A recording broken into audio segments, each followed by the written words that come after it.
Hello students, welcome to our channel HK academy. और आज हम बात करेंगे एनसीईआरटी के प्राइमरी एक्टिविटीज़ की। और प्राइमरी एक्टिविटीज़ में हम देखेंगे meaning of the primary activities, यानी प्राथमिक क्रियाकलाप जो है वो क्या होते हैं, और प्राथमिक क्रियाकलाप जो है उसमें कौन कौन सी एक्टिविटीज़ आती हैं, और इसके साथ साथ उनका जो वर्ल्ड डिस्ट्रीब्यूशन है इसके बारे में हम बात करेंगे। यहाँ पर आपकी दो टर्म आती है, एक प्राइमरी एंड एक एक्टिविटीज, यानी एक क्या है प्राथमिक और दूसरा क्या है क्रियाकलाप। अब इन दोनों के बारे में जान लेते हैं। सबसे पहले इकोनॉमिक एक्टिविटीज। इकोनॉमिक एक्टिविटीज क्या है, जिससे क्या हो ह्यूमन को क्या प्राप्त हो, आय प्राप्त हो, यानी वे सारे क्रियाकलाप या कार्यकलाप जिनसे ह्यूमन को या फिर मानव को आय प्राप्त होती है, human activities which generates income are known as economic activities. और ये क्या है, economic activities are broadly grouped. अब इन जो इकोनॉमिक एक्टिविटीज़ हैं इनको बेसिकली हमने क्या है अलग अलग समूहों में विभाजित किया हुआ है। सबसे पहला समूह क्या है प्राथमिक क्रियाकलाप, दूसरा क्या है सेकेंडरी एक्टिविटीज़ या द्वितीयक क्रियाकलाप, तीसरा क्या है टर्सरी एक्टिविटीज़ तृतीयक क्रियाकलाप, और चौथा क्या है क्वाटनरी एक्टिविटीज़, जिसको क्या बोला जाता है चतुर्थक क्रियाकलाप बोला जाता है। लेकिन एट प्रेजेंट टाइम में अगर हम बात करें, ये एनसीईआरटी में आपके 4 ही टाइप दिए हुए हैं, लेकिन आज के टाइम में आपका पंचम आर्थिक क्रियाकलाप भी आ गया। अब हम बात करते हैं मीनिंग ऑफ प्राइमरी एक्टिविटी।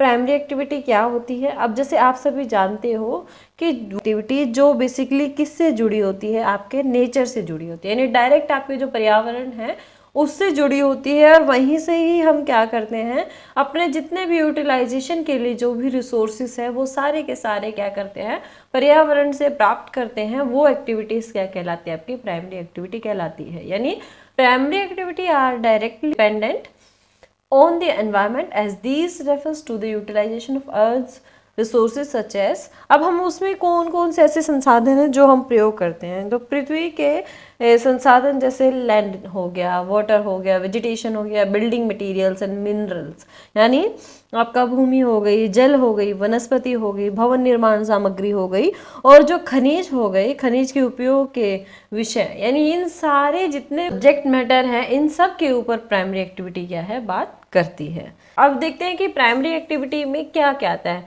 क्या क्या इसमें इंक्लूड किया जाता है। जैसे हंटिंग एंड गैदरिंग, यानी यहाँ पर क्या किया जाता है शिकार करना या फिर आखेट, और उसके साथ साथ संग्रहण करना, ये क्या है आपकी प्राइमरी एक्टिविटी में आता है। इसके बाद क्या है पास्टोरल एक्टिविटीज। पास्टोरल एक्टिविटीज या फिर इसको क्या बोला जाता है हिंदी में पशुचारण, तो ये भी क्या है आपका प्राइमरी एक्टिविटी में आता है। देन इसके बाद फिशिंग एंड फॉरेस्ट्री, यानी क्या है आपका मछली पालन या फिर मछली पकड़ना, और फॉरेस्ट्री। इसके बाद क्या है आपका एग्रीकल्चर, यानी इसको बोलते हैं कृषि, और इसके बाद माइनिंग एंड क्वायरिंग खनन। ये सारी की सारी जितनी भी एक्टिविटीज हैं ये सारी क्या कहलाती है आपकी प्राइमरी एक्टिविटीज कहलाती है। अब इन सब के बारे में डिटेल में बात करते हैं कि हंटिंग क्या होता है, इसका वर्ल्ड डिस्ट्रीब्यूशन कहाँ है, किन रीजन्स में ज़्यादा की जाती है, और इसका क्या रीज़न है वहाँ पर ऐसा होने के लिए। तो सबसे पहले हम बात करते हैं हंटिंग की। तो हंटिंग क्या है, बेसिकली जो प्रिमिटिव सोसाइटीज़ हैं बेसिकली वो डिपेंड करते हैं आपके वाइल्ड एनिमल्स पे। अब प्रिमिटिव सोसाइटी कौन सी है, जो आपकी क्या है आदिवासी जो जनसंख्या आप जिन्हें बोलते हैं वो आपकी क्या कहलाती है प्रिमिटिव सोसाइटीज़ कहलाती है। यानी जो आपके आदिम कालीन जो मानव जनजाति है वो बेसिकली किन पर डिपेंड करती हैं, आपके जो आपके जंगलों में पाए जाने वाली जो जानवर है उन पर क्या है अपना जीवन निर्वाह करती है। तो उसके बेसिस पर क्या है ये क्या करते हैं पुराने टाइम से ही उन जानवरों का शिकार करते हैं और अपना जीवन यापन करते हैं। तो इसलिए क्या है हंटिंग कहाँ से जुड़ा हुआ है आपका प्रिमिटिव सोसाइटी से जुड़ा है या आदिमकालीन समाज से जुड़ा हुआ है। अब ये हंटिंग क्या है, ये कहाँ पर की जाती है, ये बेसिकली उन रीजन्स में की जाती है जो एक्सट्रीमली या तो हॉट हो या फिर कोल्ड हो, यानी जहाँ पर क्या है हार्श कंडीशंस मिलती हैं क्लाइमेट की, या फिर ये कह सकते हो कि जहाँ पर क्या है वातावरण क्या है काफ़ी दुर्लभ होता है, या फिर ह्यूमन का सरवाइव करना या वहाँ पर क्या है काफ़ी कठिन होता है, जैसे वेरी कोल्ड क्लाइमेट या फिर एक्सट्रीमली हॉट क्लाइमेट। तो यहाँ पर क्या है हंटिंग से ही सरवाइव किया जा सकता है। जानवरों का शिकार करके ही वहाँ पर लोग क्या है अपना जीवन यापन करते हैं। इसके साथ साथ क्या है, the people in the coastal area still catch fish through fishing, और जो यहाँ पर कोस्टल एरियाज में जो लोग रह रहे हैं वो क्या करते हैं, मछली पकड़ते हैं वहाँ पे। The early Hunter use primitive tools made of, अब जो पुराने जो लोग थे वो बेसिकली क्या करते हैं कि वो अपने जो हथियार थे उस टाइम के उन्हें ही यूज करते हैं, जैसे स्टोन्स हो गए यानी पत्थरों से बने औजार हो गए, इसके साथ साथ ट्विक्स हो गए, और इसके साथ साथ एरोस हो गई। यानी क्या है कि उस टाइम के जो लकड़ी और पत्थर के बने औजार थे या फिर तीर थे, तो उन सभी से ये क्या करते थे, शिकार करने का काम करते थे। अब बेसिकली इससे क्या होता था कि जो पुराने जितने भी आपके हथियार थे इनसे जो लोग शिकार करते थे तो उससे क्या है एक सीमित संख्या या फिर एक लिमिट नंबर्स में ही क्या है जानवरों का शिकार होता था। तो उसमें क्या है कि इतना ज़्यादा फर्क नहीं पड़ता था एनवायरनमेंट पे, लेकिन एट प्रेजेंट टाइम में कमर्शियल एक्टिविटीज़ भी होने की वजह से ये क्या है कि जानवरों का जो शिकार है वो काफ़ी ज़्यादा बढ़ गया है, जिससे क्या है काफ़ी कुछ प्रजातियां ऐसी हैं जो संकटापन की स्थिति में आ गई है और उन पर शिकार करना बिल्कुल ही बैन कर दिया गया है। यानी भारत में भी आप देखोगे तो काफ़ी जगहों पर ऐसा कर दिया गया है कि शिकार वहाँ पर बिल्कुल ही बंद हो गया है। इसके बाद नेक्स्ट एक्टिविटी पे आते हैं गैदरिंग, या फिर इसको बोलते हैं संग्रहण। अब संग्रहण भी बेसिकली किससे जुड़ा है, आपका जो प्रिमिटिव सोसाइटी है उसी से ही जुड़ा हुआ है, क्योंकि कहा जाता है कि जो आदि मानव था आपका, तो उसने पहले एग्रीकल्चर करना शुरू नहीं किया था। उसने सबसे पहले जो कंदमूल है, जो पेड़ों से जो फल गिरा या जो भी कुछ वहाँ पर था नीचे पड़ा हुआ, तो उसको इकट्ठा करके खाना शुरू किया। देन उसके बाद उसने फिर जानवरों को मारना शुरू किया। तो ये क्या है, gathering is practised in regions with harsh climatic conditions. यानी ये गैदरिंग भी कहाँ पर होता है, गैदरिंग आर्थिक क्रियाकलाप जो है वो भी ऐसे जगहों पर होता है जहाँ पर क्या है आपके कठोर जलवायु दशाएं पाई जाती है। It often involves primitive societies, ये भी कहाँ पर की जाती है, आपकी आदिम समाज जो है उसमें की जाती है। This type of activities requires a small amount of capital investment. अब ये जो लोग हैं ये बेसिकली क्या है, इससे इनको कम पूंजी मिलती है और ये भी क्या है अभी तक निम्न स्तरीय तकनीकी ज्ञान की इसमें क्या है आवश्यकता है। यानी this type of activity requires small amount of capital investment, यानी यहाँ पे थोड़ी पूंजी इन्वेस्ट करने की आवश्यकता है। द यील्ड पर person is very low and little और नो सरप्लस इज प्रोड्यूस्ड। यानी यहाँ पर क्या है कि जो संग्रहण किया जाता है वो बहुत ही सीमित मात्रा में किया जाता है, जिससे क्या है लोग जो वहाँ के रह रहे हैं वो अपने भोजन, वस्त्र और जो आवास, जो तीन बेसिक इनकी नीड्स हैं उसको ही पूरा कर पाते हैं, और सरप्लस वहाँ पे कुछ भी इतना प्रोडक्शन नहीं होता, या फिर ये कह सकते हैं कि प्रति व्यक्ति उत्पादकता वहाँ पर क्या है बहुत ही कम है। अब इसका बात करते हैं डिस्ट्रीब्यूशन ऑफ गैदरिंग एक्टिविटी। अब गैदरिंग जो है वो बेसिकली कहाँ पर की जाती है, क्योंकि जब भी आप ज्योग्राफी में बात करते हैं तो हम जो वर्ल्ड डिस्ट्रीब्यूशन है उसके ऊपर बात करते हैं, या फिर जो नेशनल डिस्ट्रीब्यूशन है उसके ऊपर बात करते हैं, या रीजन के ऊपर हम बात करते हैं बेसिकली। तो आपका ये जो डिस्ट्रीब्यूशन है ये गैदरिंग का, ये कहाँ पर मिलता है, पहला जोन जो है वो है high latitude zones which include.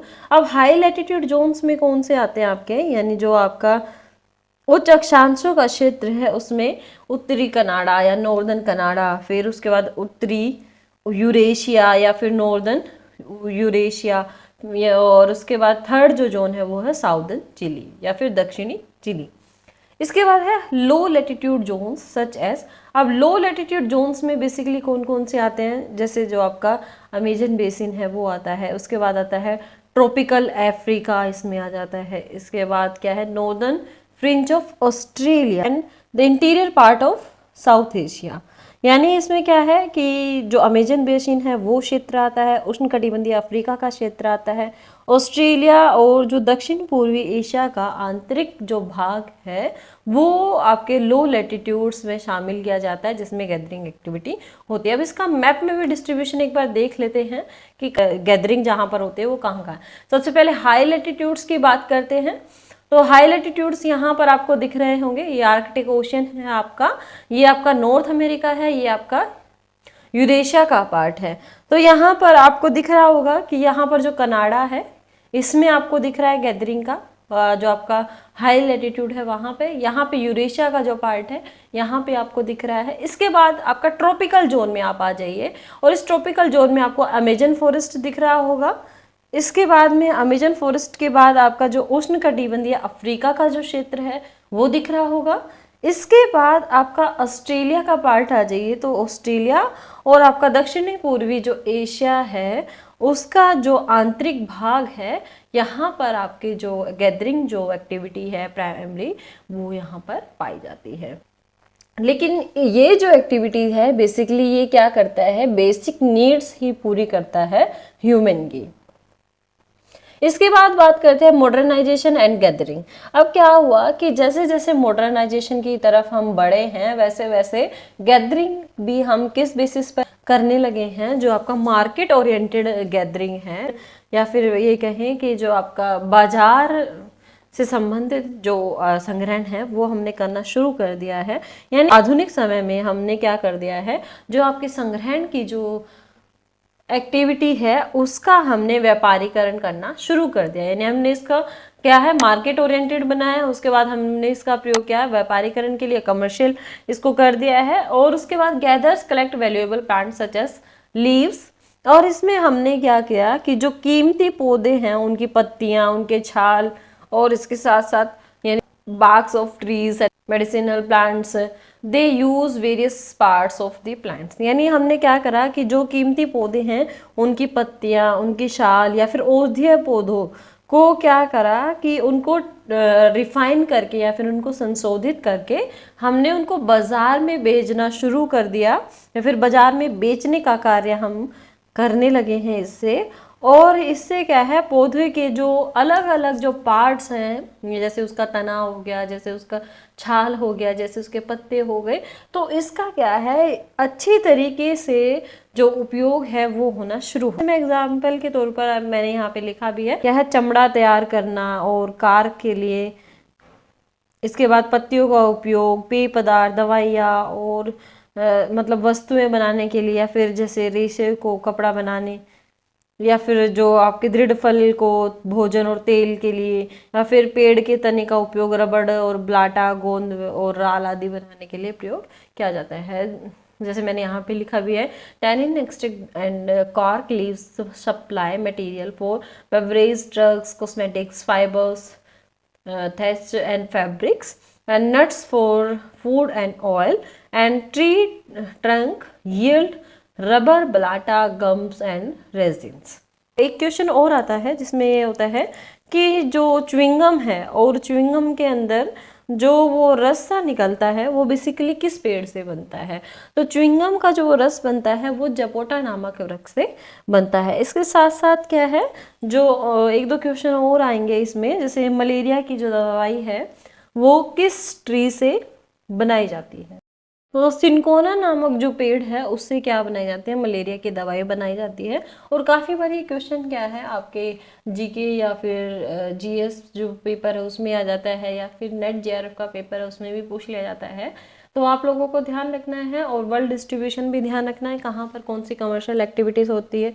तो इसके बाद हम बात करेंगे पास्टोरल की या फिर पशुचारण की। और पशुचारण में भी आपका चरवासी पशुचारण जो है, या फिर आपका जो मॉडर्नाइजेशन है और आपका जो पशुचारण है उसका क्या सिनेरियो है, तो ये सब हम देखेंगे हमारे नेक्स्ट वीडियो में। तब तक बने रहे हमारे चैनल के साथ, और वीडियो अगर आपको पसंद आई हो तो लाइक कीजिए और हमारे चैनल को सब्सक्राइब करना ना भूलें। तो मिलते हैं नेक्स्ट वीडियो में, तब तक के लिए थैंक यू।